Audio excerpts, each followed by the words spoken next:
Ameerika, dalka maanta ugu cududda iyo dhaqaalaha badan adduunka, dad badanna ay ku hamiyaan inay mar uun u safraan si ay fursado uga abuurtaan.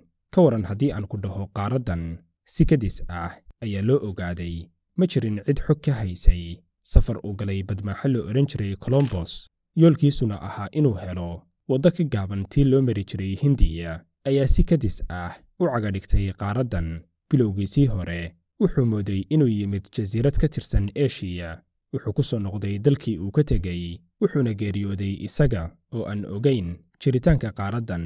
Badmaaxihii ka dambeeyey ayaa ogaaday, magaciisana ku ladhay qaaraddan cusub. Waxaana halkan ka bilowday mid ka mid ah taariikhaha ugu wuxushnimada badan ee ay gumaystihii Yurub geysteen. Waxay xasuuqeen dadkii ku noolaa qaaraddan, kadibna waxay bilaabeen inay dadkoodii u daadgureeyaan. Muuqaalkeenna maanta ayaynu ku ogaan doonnaa qaabka loo helay loona ogaaday jiritaanka qaaradda Ameerika iyo ninka lagu magacdaray qaaraddan. Magacaygu waa Cabdiraxmaan Cumar, halkanina waa Waaberi Media. Ku soo dhowaada daawadayaal muuqaalkeenna maanta. Ma doonaysaa inaad guri ka iibsatid dalka Kenya? Shirkadda Royal Modern Homes ee iibinta guryaha waxay idiin haysaa guryo ay ka mid yihiin Rotana Apartments iyo Roof Apartments oo ku yaala Nairobi. Guri kasta waxa kugu diyaarsan adeegyo ay ka mid yihiin masaajid, swimming pool, gym, madrasad weyn iyo sidoo kale 2 supermarket, cafeteria casri ah iyo farmasi. Guryahan waxay ka kooban yihiin 2 qol iyo fadhi, 3 qol iyo fadhi iyo 4 qol iyo fadhi. Sidoo kale shirkaddan ayaa ku haysa guryo diyaar ah iyo kuwa hadda dhismahoodu bilow yahay. Lacag bixintu waa intaad awooddo dhiib. Kala xiriir lambarada ka muuqda shaashadda. Inta aynan ka hadlin qaabka loo ogaaday Ameerika, aynu marka hore si kooban u milicsanno qofka uu yahay ninkii soo helay qaaraddan. Christopher Columbus sanadkii 1451 ayuu ku dhashay magaalada Genoa ee dhacda waqooyi galbeed Talyaaniga, oo ah magaalo caan ku ah taariikhda badmaaxinta Yurub. Qoyskiisu waxay ahaayeen qoys danyar ah, wuxuuna ahaa curadka 5 walaalo ah. Aabihiis wuxuu ahaa dhartole. Markii uu 14 sano jirsaday ayuu bilaabay inuu raaco maraakiibta oo uu badda galo. Sanadkii 1473 ayuu noqday shaqaale ka howlgala mid ka mid ah maraakiibtii uu lahaa ganacsade ka soo jeeday Genoa. Columbus ayaan fursad u helin inuu yaraantiisii si fiican wax u barto, wuxuuna u wareegay Boortaqiiska isagoo ka guuray dalkii uu ku dhashay ee Talyaaniga. Halkaas ayuuna ku bartay akhriska iyo qoraalka. Wuxuu noqday badmaaxe u shaqeeya Boortaqiiska oo ahaa xilligaas boqortooyadii ugu horumarsanayd dhanka badmaaxnimada Yurub oo idil.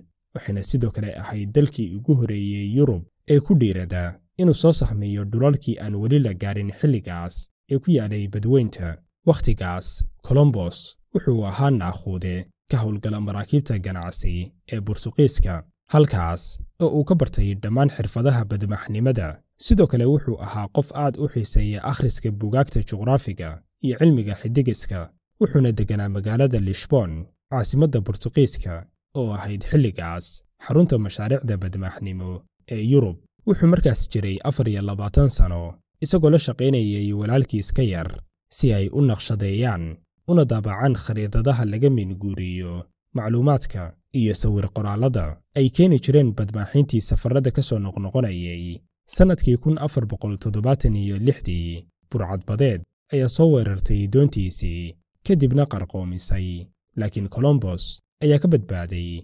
Isaga oo alwaax yar saaran ayuuna soo gaaray xeebaha Boortaqiiska. Safarkiisii sahanka ahaa ee uu ku aaday Maraykanka.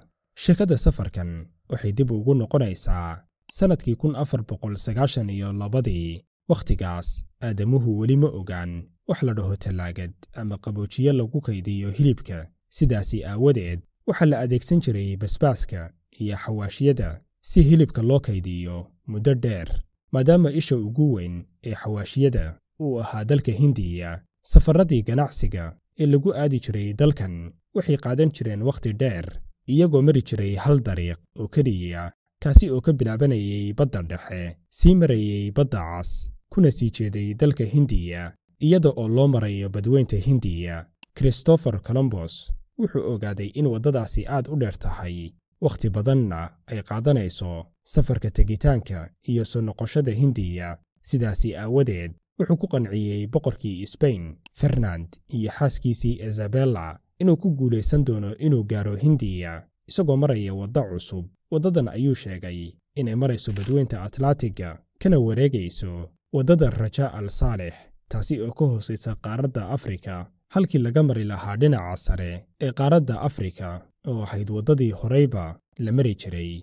rabitaanka Columbus ee ah inuu gaaro jasiiradaha Hindiya isaga oo ka gudbaya badweynta Atlantiga ayaa aad u kobcay sababo dhowr ah awgood, kuwaasi oo ay ka mid ahaayeen in uu si fiican xog iyo macluumaad uga helay khariidadihii ay samayn jireen isaga iyo walaalkiis, kuwaasi oo u sahlay inuu ogaado jiridda waddo ka dhow tan hadda la maro, iyo sidoo kale shakooyinkii ka soo gaaray xeebaha Burtuqiiska iyo helidda raadad qadiimi ah oo laga helay jasiiradaha ku yaal badweynta Atlantiga. mashruuca ninkan wuxuu ujeedkiisu ahaa inuu gaaro jasiiradaha Hindiya ee ku yaala bariga Aasiya isagoo u socdaalaya dhinaca galbeed.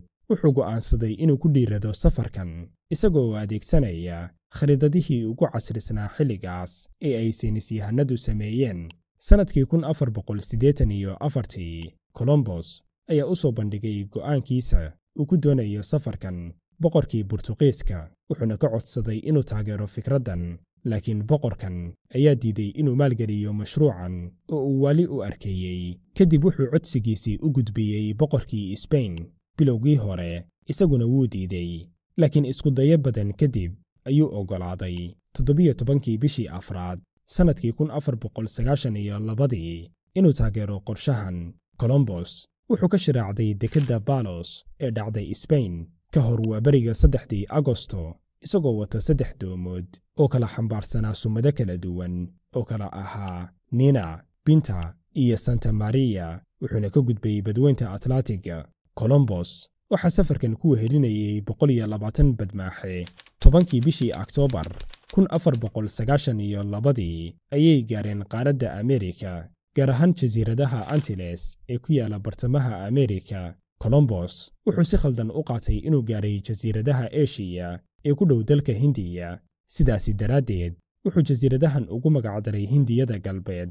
Christopher Columbus ayaa dib u soo noqday safarkiisan kadib waa la xidhay isagoo lagu eedeeyey inuu ku kacay tacadiyo iyo rabshado ka dhan ah dadka asalka ahaa ee ku noolaa jasiiradahaas uu soo ogaaday. muddo yar kadib ayaa laga sii daayey jeelka, wuxuuna galay safarkiisii ugu dambeeyey sanadkii 1502 miilaadiga, kaasi oo uu ku soo iktishaafay jasiirado badan oo hor leh helidda Ameerika. qaar ka mid ah taariikhyahanada ayaa tilmaamay in Columbus uu geeriyooday isaga oo rumaysan inuu gaaray jasiiradaha Hindiya.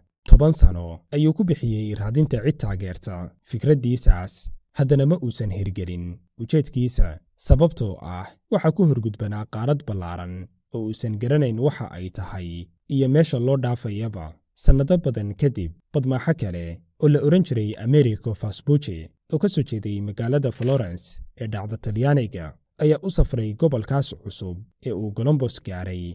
Americo wuxuu ku dhawaaqay in Columbus uu khalday jihadii ama meeshii uu doonayey inuu gaaro.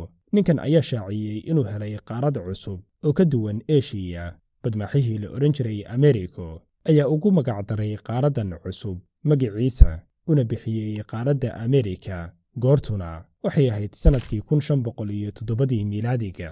inkasta oo dadku caadi ahaan ay sheegaan in Columbus uu yahay sahmiyaha Ameerika ama ninkii soo helay Ameerika, haddana taariikh ahaan sheegashadani waa waxba kama jiraan, maxaa yeelay qaaraddan inkasta oo la ogaaday xilligaas laguna daray khariidadihii la adeegsan jiray, haddana waxaa jiray dad lagu tegay oo deganaa loona yaqaanay Hindidii cascasayd. dadkan ayaa ku suntanaa ilbaxnimo u gaar ah, sidoo kalena waxaa jiray badmaaxin kale oo horey ugu tegay una booqday. kadib markii badmaaxintii uu horkacayey Columbus ay soo iktishaafeen qaaraddan, waxaa xigay dhacdooyin waaweyn oo beddelay si gebi ahaana noloshii dadkii loogu yimid qaaraddan. boqorradii Yurub ayaa bilaabay inay ciidamo ku soo daadgureeyaan qaaraddan si ay khayraadkeeda u boobaan. sidoo kalena dadkii loogu yimid oo ahaa dad aan ilbax ahayn ayaa xog lagu maquuniyey.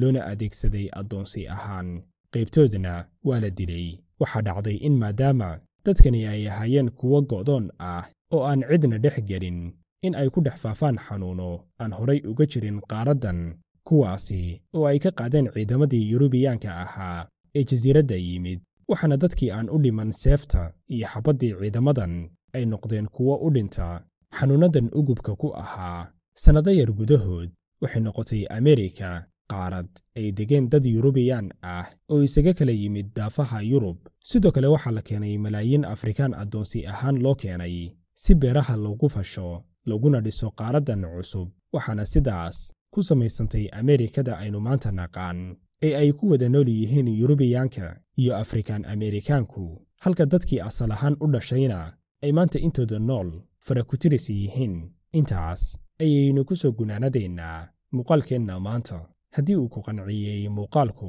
ha ilaawin inaad like inoo saartid lana wadaagtid asxaabtaada haddii aad nagu cusub tahayna nagu soo biir oo ka mid noqo bahweynta nagu xiran mahadsanidin